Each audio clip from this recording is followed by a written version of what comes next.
morning. Welcome back. Today we'll be traveling from Wilmington, Illinois to Pontiac, Illinois. But before we get started, I want to touch quickly on the alignments of the Mother Road and which alignment we'll be following today. So let's get started. Route 66 was established in 1926 by linking existing roads in an attempt to create a continuous paved surface from Chicago to Los Angeles. One of the villages we'll pass through today is Odell. And here's a map of the village of Odell, Illinois prior to 1926. And here's how Route 66 connected some of its roads as it wound through the village. Higher volumes of traffic passing through these little villages caused a spike in car accidents, and at a time before airbags and even seat belts, this became very deadly. In 1943, it was decided that many of the small villages should be bypassed. Here is the bypass created around the village of Odell in 1946. In 1956, the interstate highway system was created, and once Interstate 55 was built, the high volume of traffic through the village of Odell ceased. Today we'll do our best to try to follow the original 1926 alignment of Route 66 down through this part of Illinois. Our first stop will be Wilmington, where we'll visit these locations.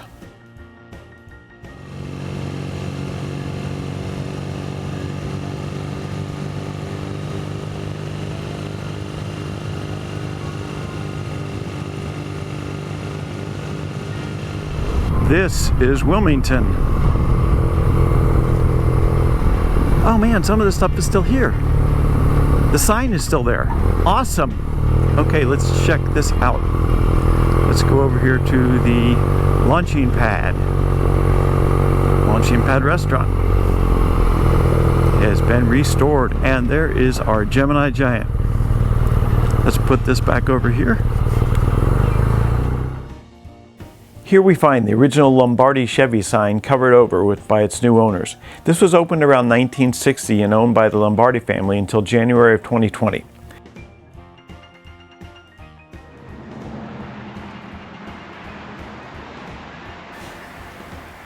The Launching Pad restaurant was opened in 1956 and originally called the Dairy Delight.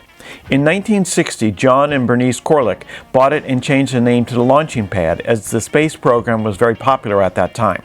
They bought a giant Muffler Man statue in the early 1960s and outfitted him as a spaceman holding a rocket and named him the Gemini Giant after the Gemini space program. The restaurant stayed in their family for 47 years. In 2007, it was sold and the new owner didn't have much success. The restaurant closed in 2010 and sat empty until 2017 when Holly Barker and Tully Garrett bought it, restored it, and now it is back to its original glory. It is a must-stop on the Mother Road.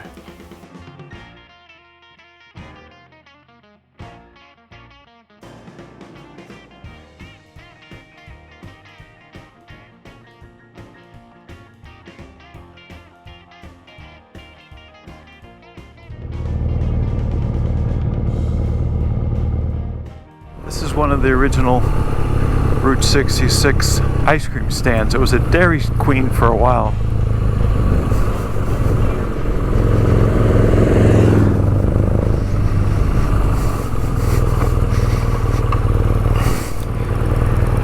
Lickety Split Ice Cream Shop, now hiring. Apply inside.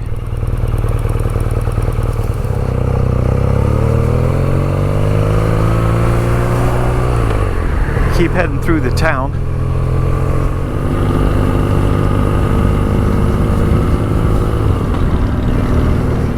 The Kankakee River.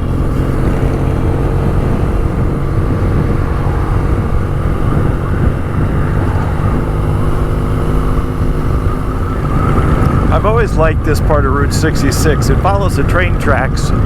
As we talked about, the Santa Fe Railroad ran very close to or parallel to 66 for a while.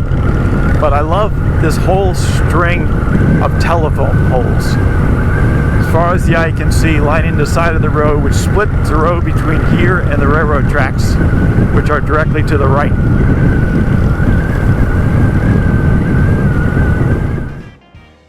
Our next town is Braidwood, where we'll visit these locations.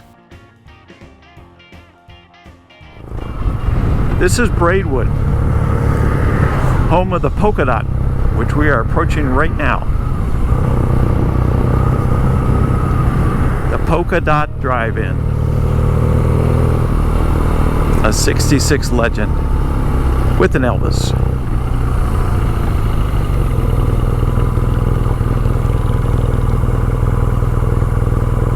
In 1956, Chester Chet Fife parked a white school bus covered in rainbow-colored polka dots along the side of Route 66 in the town of Braidwood and started serving food from the windows of the bus.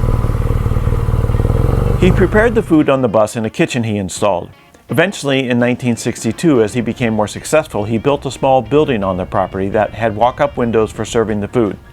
And as business continued to grow, he put in a dining room.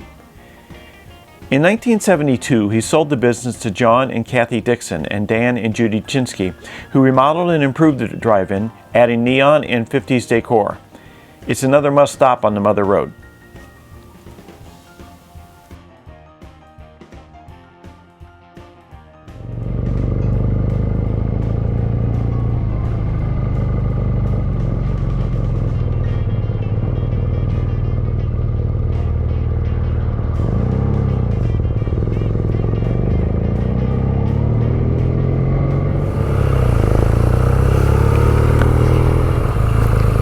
This is what used to be M&R Tire. This used to be M&R Tire. It also was the old original Rossi Sinclair service station. It was built in 1939 and owned by the Rossi family of the Rossi Macaroni Factory in Braidwood. It was originally a Sinclair gas station and service station, taking care of travelers on the Mother Road. It then became a Lucenta tire store and eventually was bought by M&R Tire. M&R Tire ran it for years. I stopped by there numerous times. Unfortunately, it is now closed. I'm not sure who the new owners are. Rumor has it that this service station was the inspiration of Luigi's Casa della Tires in the Pixar movie Cars. And right down from that is what used to be the Rossi Motel, which is now the Braidwood Motel.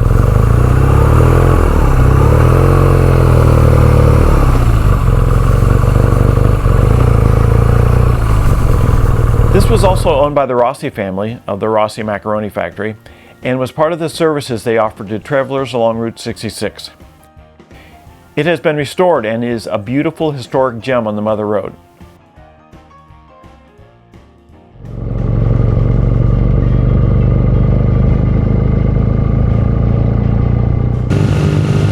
From Braidwood we head to Gardner.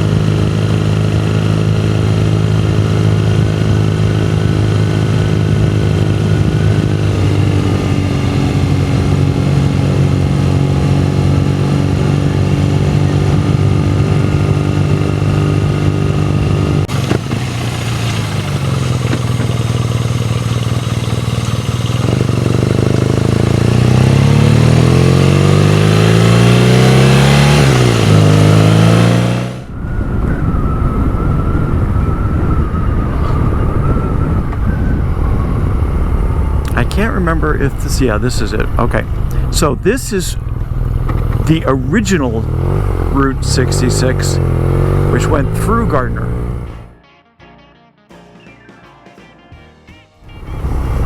And luckily, here we can see they actually marked the route on the road, which helps to bring you right down through the center of Gardner, which is how Route 66 originally was.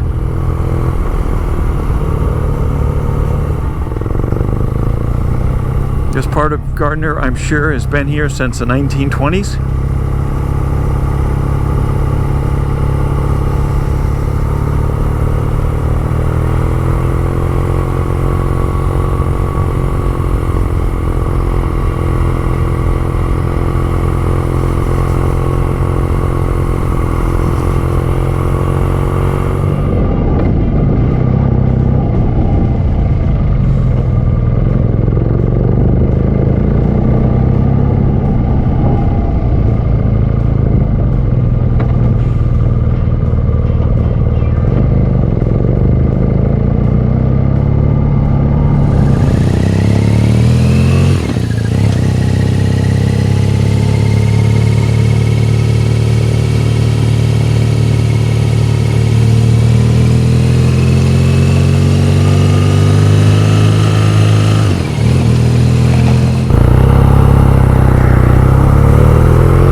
66 instead of going out and hopping on the I-55.